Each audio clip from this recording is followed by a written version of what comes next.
JFD, just fair and direct.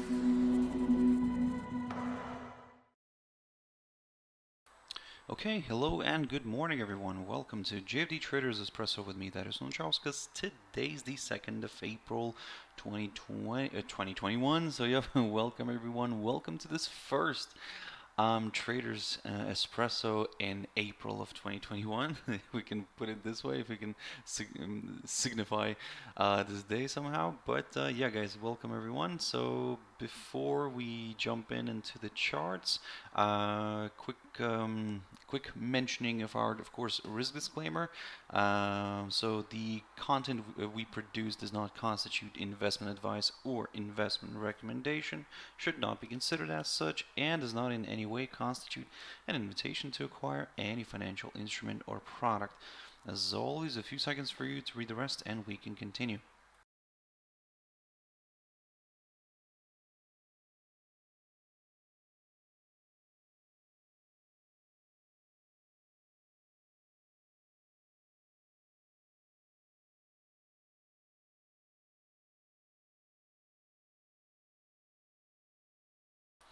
Okay, so now then, also just before we jump into the charts, quick mentioning of our JFD YouTube channel, to which you can always subscribe to in order not to miss any of our upcoming videos, and of course our JFD Bank website, and specifically our JFD research page, which we also update on a daily basis. So yeah, feel free to visit us here on jfdbank.com and click on the research tab right there on the top. So now then, guys, jumping into the charts, the first one I want to pick up here is Nikkei 225.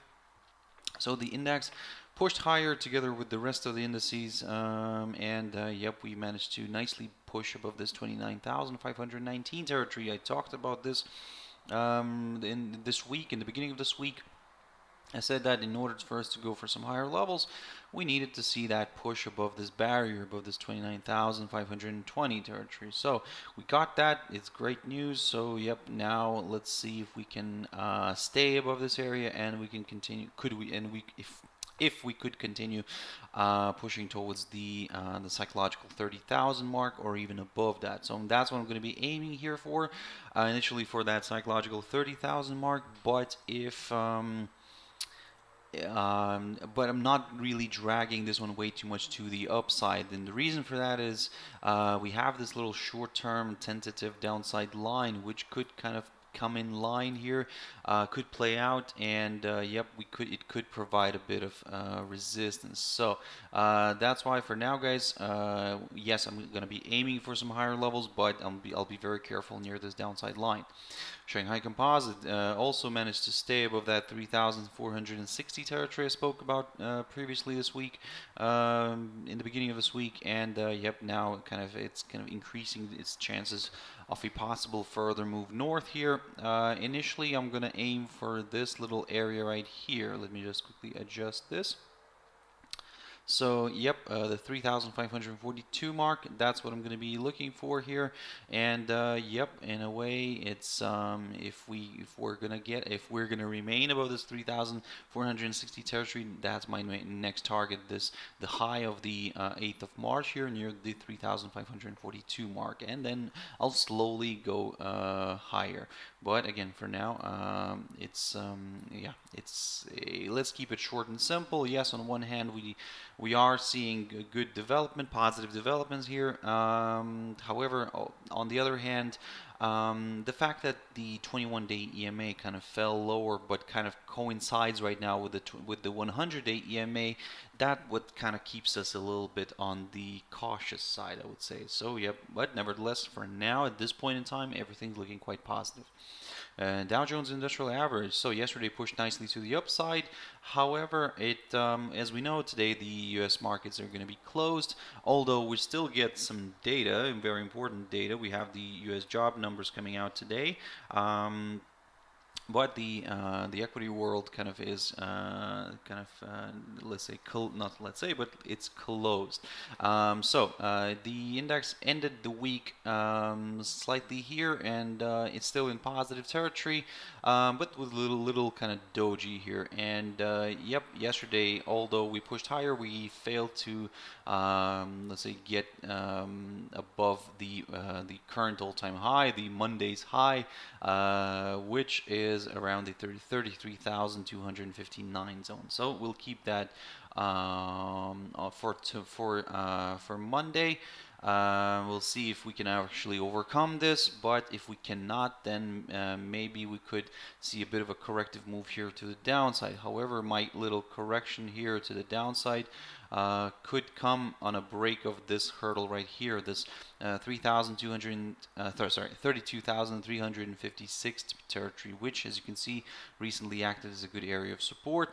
At the same time, the price would be placed below the 21-day EMA, and this could lead to a, like I said, a larger correction to the downside. So keep your eyes on that one. We're still, let's not forget, we're still trading above this upside line, so that's the reason why I'm saying that this could lead to a correction first before, let's say, a possible rebound here again. But again, let's not rush into anything. Let's go step by step. So for now, like I said, if we do see next week the index falling all the way here below this 32,356 territory, that's where, yep, we could get a little bit more comfortable with the downside. The same story with the German index DAX, and yep, it closed the week nicely in the positive territory. And look at this spectacular move. This is the fourth. It has been the fourth week in a row that DAX is accelerating. Don't get me wrong, at some point we'll have to correct lower. Will it be next week? We'll just have to wait and see. So that's why I'm jumping back into the daily chart here. And if we suddenly drop back below this 15,030 zone, 15,030 territory, then yes, we could go for maybe a bit of a corrective move here to the downside. The all-time high is around the 15,111 zone, although the cash index did reach a slightly higher level, but during main trading hours, yep, that's what we've reached, that's what we hit, and that's kind of the all-time high. So, but again, in order to go for some higher levels, wait for a push above this barrier. If you want to go for the downside, well, at least wait for a fall below the 15,030 territory, and then we'll take it from there. Gold is pushing slowly to the upside here, and yep, we basically, this idea worked out nicely. So the idea that I mentioned in the beginning of this week, if you remember, was that if we touch this upside support line drawn from the low of the 20th of May of 2019, if that upside line provides good support, then we might see a nice rebound. And yep, this is exactly what we got. We had that nice little rebound here, and yep, as you can see now, the commodity is testing this downside line taken from the high of the 18th of March. I talked about this one. So if we stay above it, then yes, there is a good chance for this one to push further north. Even we might not even wait for a push above that 1760 territory. We might even start looking at some higher levels earlier. So if the daily candle stays above this downside line, then yes, that's what we're going to be kind of thinking of. In case this stays below this downside line, then probably I'll take a bit of a neutral stand, because it might shift back down here. It could start coiling up,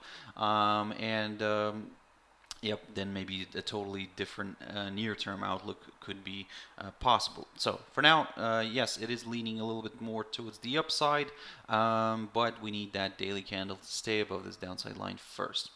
Quick update on WTI oil, still coiling up, still kind of stuck here in between these levels. So yeah, I mean, for now, guys, I mean, we will remain careful. The market is closed today, so but nevertheless, and for going into next week, that's where it could become even more interesting. So yeah, for now, let's keep an eye on this downside line taken from the high of the 8th of March, and together with this 62 territory, a nice good pop above all this, yep, could open the door towards higher levels. But for the downside, if we want to go aim for some lower areas, well, probably stick to this little hurdle here, this 57.2830 zone, approximately around here, because such a move here, a break of this area, would confirm a forthcoming lower low, and yep, more sellers could join in. So that's why I'm taking a careful approach here for the downside. I need that drop below the 57.28 zone. Bitcoin. Bitcoin is pushing to the upside nicely, so everything's working out okay here for Bitcoin bulls. We are again testing this 60,190 territory. Can we overcome that? Well, we'll just have to wait and see, guys. But for now, everything's of course leaning a little bit more towards the upside. So let's see if we can get a further push north here. And my next target is the all-time high near the 61,700 level. Yeah, I mean, if that fails to provide resistance, then probably a higher level could be met. And to be honest, I mean, because it seems like always like to be like this, then that going into the weekend, the cryptos start to accelerate sometimes. So yep, they start pushing higher, and they even go for a higher high and an all-time high. So yep, let's see if during the weekend we'll have this one pushing above this 61,700 level. AUD NZD. So looking at this picture here, so everything's kind of working out according to the plan. The plan was that if we get a drop back below this 1.0895 territory, then yes, I'm going to aim for this 1.0843 territory, which we managed to perfectly hit, so that's a great achievement. Now the big question here is, can we see a further move lower? Now again, this is what I'm going to be leaning here a little bit more towards the downside, but I'll still class this move lower as a temporary correction, because we are still trading above this upside line drawn from the low the 3rd of February, and in a way, if it drops lower here, tests the upside line and then rebounds, yep, we could see something like this happening. So so long story short, for now, probably for today, although the volatility will be a little bit on the lower side, still what you could do here is keep your eyes on this hurdle, this 1.0843 territory. If we get a nice drop below it, then yes, we could go for a larger correction to the downside. USD CAD, so although it drifted back below this 1.2590 zone, still it remains above this upside line, and look at how beautifully it's sliding just alongside this downside line, and yep, it's not really dropping below it, but just sliding on top of it. So yeah, guys, for now, probably the game plan, what I'm going to keep here will be this push above the 1.2590 territory could do the trick for more buyers. Again, we could see this one pushing higher again, because at the same time it would be placed back above the 21-day EMA. However, if it falls below this downside line and drops below the 1.2505 zone right here, then yes, I'll aim for the downside. So keep that in mind. Let me just adjust a few levels here. So probably this is what I'm going to need to mark here, the lowest point of March near the 1.2365 zone. GBP USD, so pushing to the upside slowly. Can it overcome this barrier here, the 1.3847 zone? Well, we'll just have to wait and see. For now, everything is looking quite positive here for the British pound. Can it break this barrier? Well, like I said, we'll just have to wait and see. On the positive note is that we are fractionally above the 21-day EMA, and kind of this helps the bulls to get a little bit more excited, and the fact that we're just kind of breaking this downside line, this tentative short-term downside resistance line taken from the high the 24th of February, is also playing out nicely here for the buyers. So again, but let's not rush into anything. Let's wait for this pop above the 1.3847 territory. If we get that, then yes, higher levels could be met, guys, and we could then start aiming for that 1.40 zone. And finally, EURUSD. So EURUSD is also pushing a little bit more to the upside. However, it's currently flat. Yes, we could see a further move north here, but only up until this downside line taken from the high of the 25th of February. If this downside line provides resistance somehow, then yes, we could kind of see another possible slide here. But if it breaks and we see the rate traveling above the 1.1834 territory, which coincides with the 200-day EMA, then yes, this is where more buyers could join in, guys. Because at the same time, we could see the rate above the downside line, above this key barrier, which previously acted as a good area of support, and above the 200-day EMA. And yep, like I said, more buyers could join in. So keep that in mind. So guys, that's it for this session. It was a very quick session. Like I said, today's a kind of good, well, today's Good Friday, so if you're celebrating, guys, yep, happy celebrations. But if you want to catch my video later on, my Trader's Tea Time is always 12:30 GMT time. I'm just going to have a very quick overview of some of these instruments, some new ones. I'll probably pick up on more pairs and maybe a few more cryptos. Due to the fact that the indices are closed. So, yep, we'll see how we could prepare ourselves for next week. So, yep, have a wonderful day, guys. Stay safe, and I'll see you later. Thank you very much, and bye-bye.